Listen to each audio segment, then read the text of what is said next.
practice, substance practice, spiritual practice, and the cultivation of a healthier, more stable sense of self. Because, it's not that we have experiences that dissolve the self, right? And ideally, we dissolve the self into a place of being connected with something deeper, more fundamental, something of caring, something that holds us.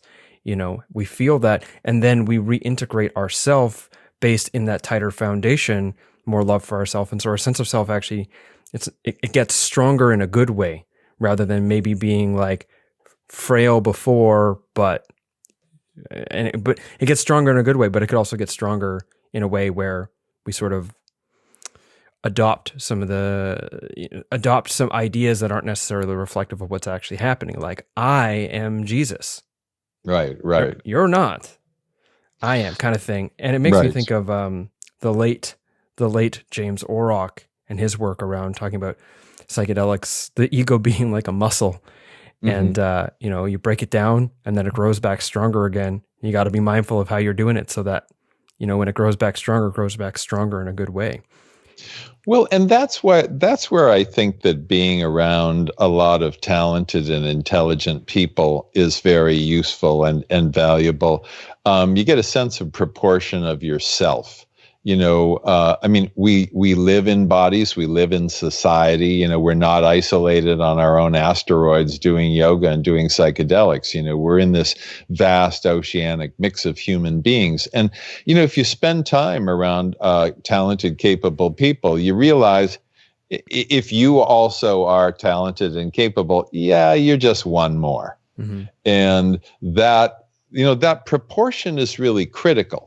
Because if we really are going to be not only transformed in a positive way by practice and by the intelligent utilization of psychedelics, if we're also going to be emissaries, if we're going to carry the medicine, if we're going to represent that healing and not just have an experience and then go back to, bitching about the long line at Starbucks, whatever it is, then, we must remember. A lot of this is remembrance. It's remembering the peace, remembering the integration, remembering the sense of care and connectedness to all beings, that we often experience in a heightened ayahuasca state, peyote state, mushroom state, LSD state, whatever that might be. Carrying that forward. Otherwise, these experiences are often not more than entertainments. It's the fulfillment of them as we wander around in our lives, whatever our roles in society are. That's where we really enjoy the perpetual fruits of the medicine, if you will.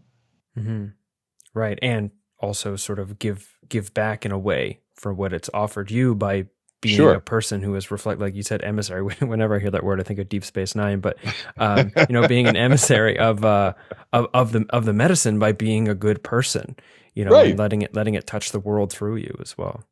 Well, and that's why in yoga practice, you not only have, breathing and meditation and asanas and cleansing and diet and all that, but you also have principles to live by. Being honest, being nonviolent, concern for others, reverence, basic stuff, kind of like Boy Scout motto stuff in a way, because these guiding principles help us to, stay within healthy and sort of mutually harmonious parameters. If you're violent, if you're stealing, if you're being abusive, if you're doing whatever, then you're basically living outside of the boundaries of what works for the entire scheme in which you find yourself.